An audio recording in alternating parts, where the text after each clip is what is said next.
غریب دکاندار، عام سا لڑکا، ظالم امیر لڑکی اور ایک جادوئی تسبیح۔ یہ کہانی ہے اس وقت شروع ہوئی جب یہ تسبیح نے غریب لڑکے کی دعاؤں کا جواب دینا شروع کیا۔ شہر کے چھوٹے سے علاقے میں عاقب کی ایک چھوٹی سی کریانے کی دکان تھی۔ یہ دکان اس کی دنیا تھی۔ اس زندگی اسی دکان کی دیواروں کو مضبوط کرنے میں گزار دی، اور اب یہ ذمہ داری عاقب کے کمزور کندھوں پر تھی۔ عاقب 30 سال کا ایک نوجوان لڑکا تھا جس کے چہرے پر محنت کی وجہ سے وقت سے پہلے جھریاں آ گئی تھی۔ اس کی آنکھوں میں عجیب سی سنجیدگی اور ٹھہراؤ تھا۔ وقت غریبوں کو ان کی عمر سے زیادہ سمجھدار بنا دیتا ہے۔ اس کا گزارا بس اسی دکان سے ہوتا تھا۔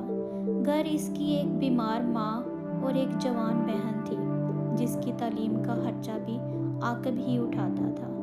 وہ صبح فجر کی نماز کے بعد دکان کا شٹر اٹھاتا اور رات عشاء کے بعد گھر لوٹتا۔ اسی زندگی اسی کام سے شروع ہوتی اور اسی پہ ختم۔ دکان کا سامان، ماں کی دوائیاں، بہن کی فیس۔ عاقب کی زندگی میں سکون تھا، خواہشیں کم تھیں، اسی لیے غم بھی کم تھے۔ لیکن کہتے ہیں نا، وقت ہمیشہ ایک سا نہیں رہتا۔ ایک دن اس کی دکان میں ایک نئی گاڑی آئی۔ ایسی گاڑی شاید ہی اس گلی میں کبھی آئی ہو۔ جلدی سے ایک لڑکی اتری۔ اس نے مہنگے کپڑے پہنے ہوئے تھے، آنکھوں پر بڑا سا چشمہ تھا۔ اس کے چہرے پر عجیب سا غرور تھا، جیسے وہ اس محلے کے لوگوں کو کسی کیڑے مکوڑوں سے کم نہیں سمجھتی۔ اس کا نام مایا تھا۔ وہ علاقے کے سب سے بڑے بلڈر رانا صاحب کی اکلوتی بیٹی تھی۔ عیاشی اور پیسوں کا نشہ اس کی رگوں میں خون کی طرح دوڑتا تھا۔ وہ دکان کے سامنے آ کر کھڑی ہوئی، ناک پر رومال رکھ کر بولی، "ہے یو، ایک پانی کی بوتل دینا، امپورٹڈ والی۔" اس کی آواز میں حکم تھا، التجا نہیں۔ عاقب نے نرم لہجے میں جواب دیا، "بہن جی، امپورٹڈ پانی تو نہیں ہے، لیکن لوکل کمپنی کا ٹھنڈا پانی ہے، بالکل صاف۔" مایا نے نفرت سے عاقب کو دیکھا، جیسے اس نے کوئی گالی دے دی ہو۔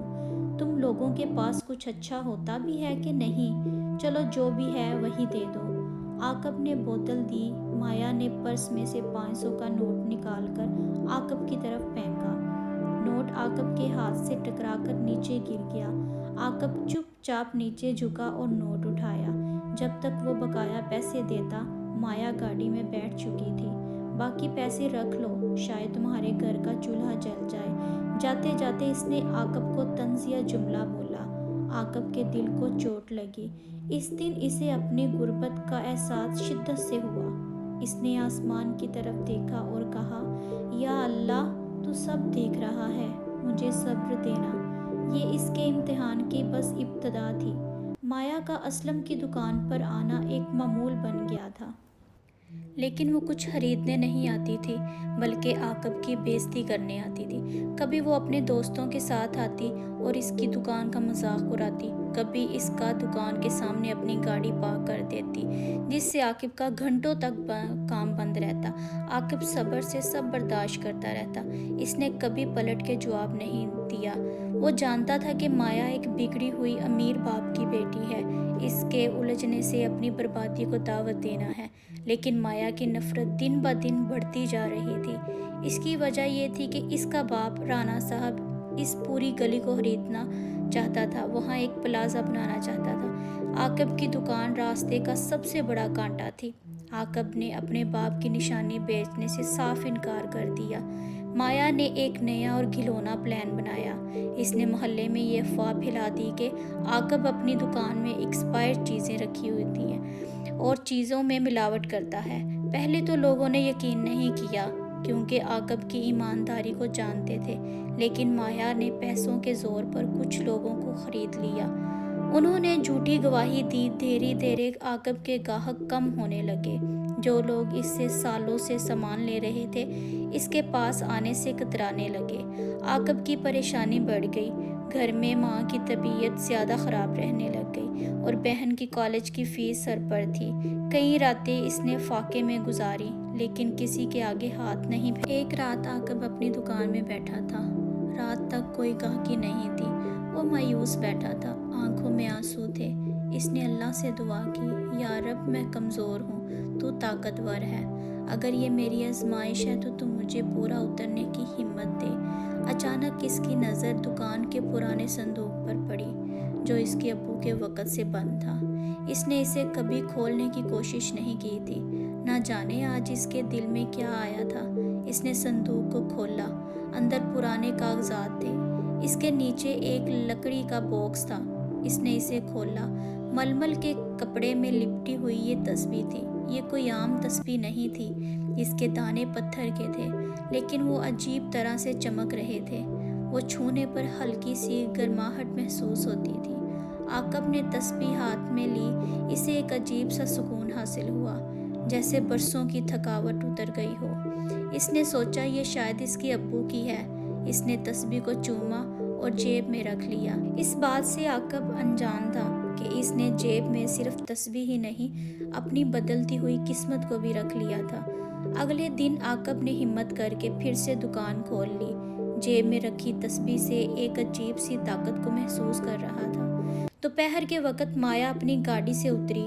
آج وہ اکیلی نہیں تھی، آج وہ اپنے ساتھ دو بدنام لڑکے بھی تھے۔ اس کا مقصد صاف تھا، عاقب کو ڈرانا اور دھمکانا۔ مایا نے دکان میں آتے ہی شور مچانا شروع کر دیا۔ تم نے لوگوں کو زہر دینا شروع کر دیا، تمہاری ہمت کیسے ہوئی؟ میں ابھی پولیس کو بولتی ہوں، تمہاری ساری زندگی جیل میں سڑے گی۔ اس کے ساتھ لڑکے بھی عاقب کو دھمکیاں دینے لگے۔ محلے کے لوگ جمع ہو گئے، لیکن کوئی بھی مایا کے خلاف بولنے کی ہمت نہیں کر رہا تھا۔ عاقب کا دل زور زور سے دھڑک رہا تھا۔ اس کا دھیان جیب میں رکھی تسبیح پر چلا گیا۔ اس نے آنکھیں بند کی اور دل ہی دل میں اللہ کو یاد کیا، یا اللہ میری مدد کر، ان ظالموں سے مجھے بچا لے۔ اس نے تسبیح کے دانوں کو گھمانا شروع کر دیا۔ اچانک ایک عجیب واقعہ ہوا۔ مایا جو زور زور سے چلا رہی تھی، ایک دم سے چپ ہو گئی۔ اس نے اپنا سر پکڑ لیا، جیسے اس کے سر میں تیز درد اٹھا ہو۔ اس کی آنکھوں کے آگے اندھیرا چھا گیا۔ میرا سر، میرا سر، بس اتنا کہہ پائی اور زمین پر گر گئی۔ اس کے ساتھی گھبرا گئے، مایا کو اٹھا کر فوراً گاڑی کی طرف بھاگے اور اسے وہاں سے لے گئے۔ محلے والے حیران تھے کہ یہ اچانک کیا ہوا، لیکن عاقب عجیب سی کیفیت میں تھا۔ اس کے ہاتھ میں تسبیح ابھی بھی تھی۔ کیا یہ صرف ایک اتفاق تھا یا اس کی دعا قبول ہو گئی تھی؟ یہ سلسلہ شروع ہو گیا۔ ایک دن عاقب پہ کسی کسٹمر نے چوری کا الزام لگایا۔ عاقب نے پھر وہی کیا، تسبیح کو پکڑا اور صبر سے کھڑا رہا۔ اچانک اس کسٹمر کا فون آیا اور پتہ چلا کہ اس کسٹمر کے گھر پر آگ لگ چکی ہے۔ وہ چیختا ہوا بھاگ گیا۔ ایک دن رانا صاحب کے بھیجے ہوئے لوگ عاقب کی دکان توڑنے آئے۔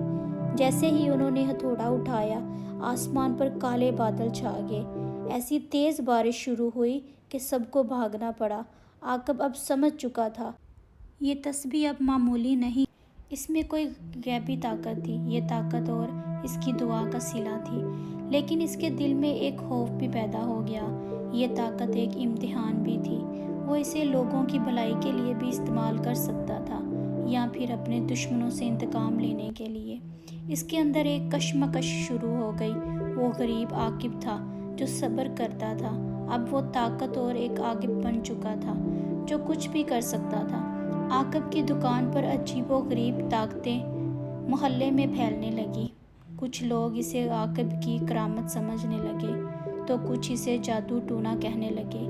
لیکن ایک بات طے تھی، اب کوئی عاقب کو بلا وجہ تنگ نہیں کرتا تھا۔ اس کی گاہکی بھی بڑھ گئی تھی۔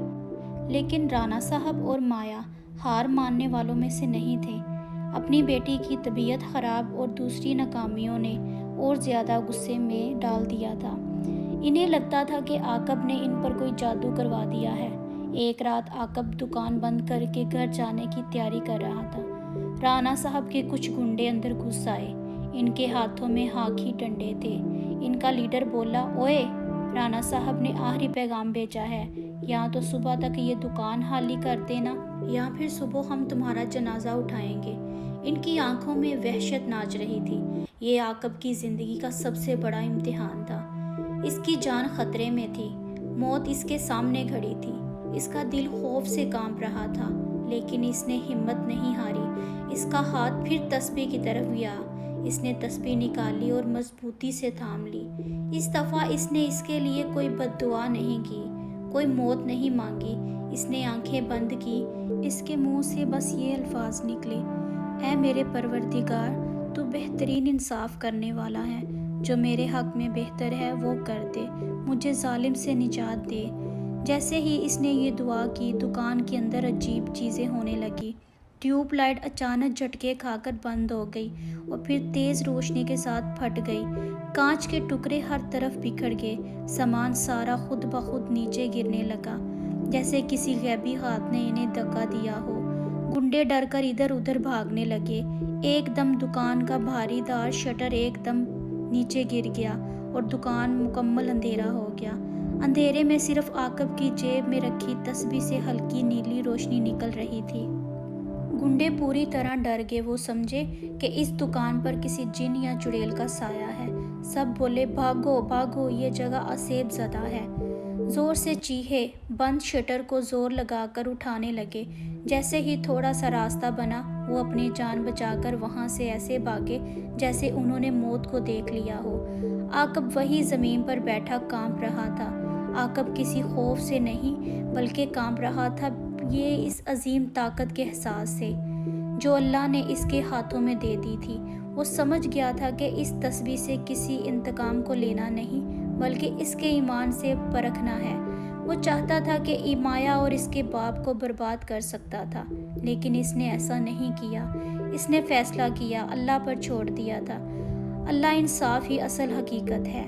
اس رات کے بعد رانا صاحب اور اس کے گنڈے کبھی عاقب کی دکان کے پاس نہیں بھٹکے۔ شہر میں یہ بات آگ کی طرح پھیل گئی کہ عاقب کی دکان عصیب زدہ ہے۔ جو بھی اس کے ساتھ برا کرتا ہے، اس کے ساتھ کچھ نہ کچھ انہونی ہو جاتی ہے۔ رانا صاحب نے پلازہ بنانا ہی ترک کر دیا۔ کچھ مہینوں بعد ان کے کچھ غیر قانونی کاموں کا پردہ فاش ہو گیا اور انہیں بھاری نقصان اٹھانا پڑا۔ ان کی دولت، شہرت، غرور سب مٹی میں مل گیا۔ وقت نے پہیہ گھمایا تھا۔ عاقب کی زندگی واپس سکون کی طرف لوٹ آئی۔ دکان اب پہلے سے بہتر چلنے لگی تھی۔ اس کی ماں کی طبیعت بہتر ہونے لگی تھی۔ بہن نے کالج میں ٹاپ کیا تھا۔ عاقب وہی سادہ عاقب رہا تھا۔ اس نے کبھی اس طاقت کا غلط استعمال نہیں کیا۔ تسبیح اب بھی اس کی جیب میں رہتی تھی، پاک امانت کی طرح۔ ایک شام جب بارش ہو رہی تھی، عاقب اپنی دکان پر بیٹھا تھا۔ ایک عورت پرانے اور بھیگی ہوئی کپڑوں میں اس کی دکان پر آ رکی۔ اس نے اپنا چہرہ اپنے دوپٹے سے ڈھانپا ہوا تھا۔ وہ کافی دیر وہیں کھڑی رہی، جیسے اندر آنے کی ہمت نہیں ہو رہی تھی۔ آخرکار وہ اندر آئی اور دھیمی آواز میں بولی: تھوڑا سا آٹا اور دال دے دو، پیسے کل دے دوں گی۔ عاقب نے جب اس عورت کا چہرہ دیکھا، وہ اچانک چونک گیا۔ وہ مایا تھی، وہی مایا جس کے چہرے پر کبھی دولت کا غرور اور نشہ رہتا تھا۔ آج اس کی آنکھوں میں شرمندگی اور مجبوری کے آنسو تھے۔ وقت نے اسے عرش سے فرش پر آ پٹکا تھا۔ یہ وہ لمحہ تھا جس کا عاقب کو برسوں سے انتظار کر رہا تھا۔ اس کے سامنے اس کی سب سے بڑی دشمن بے بس اور لاچار کھڑی تھی۔ اس کا ہاتھ جیب میں رکھی تسبیح پر گیا۔ وہ ایک پل میں اسے ذلیل کر سکتا تھا۔ وہ کہہ سکتا تھا کہ بھول گئی وہ دن جب تم میری غربت کا مذاق اڑاتی تھی۔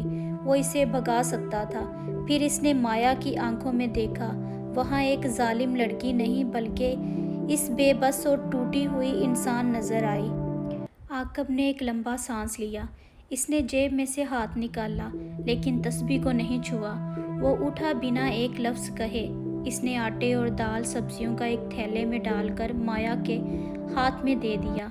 مایا نے حیرت سے اس کی طرف دیکھا۔ اس کی آنکھوں میں آنسو بہنے لگے۔ تم نے مجھے معاف کر دیا؟ اس نے ہچکیوں کی بیچ میں پوچھا۔ عاقب نے ایک ذرا سی مسکراہٹ کے ساتھ: معاف کرنے والا میں کون ہوتا ہوں؟ معاف کرنے والی اللہ کی ذات ہے، وہی سب کا رازق ہے۔ جاؤ، آگے سے کبھی کسی غریب کا دل مت دکھانا۔ مایا کچھ کہے سامان لے کر چلی گئی۔ اس دن عاقب کو احساس ہوا، اصلی طاقت اس جادوئی تسبیح میں نہیں تھی۔ اصلی طاقت تو ایمان اور معاف کر دینے میں تھی۔ انتقام لینے میں بس پل بھر کی خوشی ملتی ہے، لیکن معاف کر دینے سے ہمیشہ کا سکون مل جاتا ہے۔ اس رات وہ تسبیح عاقب نے لکڑی کے صندوق میں رکھ دی اور اسے اپنی دکان کے فرش کے نیچے ہمیشہ کے لیے دفن کر دیا۔ اسے اب کسی غیبی طاقت کی ضرورت نہیں تھی، کیونکہ اس نے اپنی سب سے بڑی طاقت اپنے اچھے کردار کو پہچان لیا تھا۔ اس کہانی سے ہمیں یہ سبق ملتا ہے کہ زندگی میں ظلم اور مشکلات ہمارے ایمان کا امتحان لینے آتے ہیں۔ اللہ ہماری آزمائش کبھی دکھ دے کر کرتا ہے اور کبھی طاقت دے کر۔ اصلی کامیابی دشمن کو شکست دے کر نہیں، بلکہ اپنے اندر کے انتقام کی طاقت کو بجھا کر صبر اور شکر کے ساتھ ہے۔ معاف کر دینا کمزوری نہیں، بلکہ سب سے بڑی بہادری ہے۔ اگر آپ کو یہ کہانی پسند آئی ہو یا ایسی کہانیاں سننا چاہتے ہو تو ہمارے چینل کو سبسکرائب کرنا مت بھولیے گا، اور بتائیے آج کی کہانی میں آپ کو کیا اچھا لگا اور آپ نے کیا سیکھا۔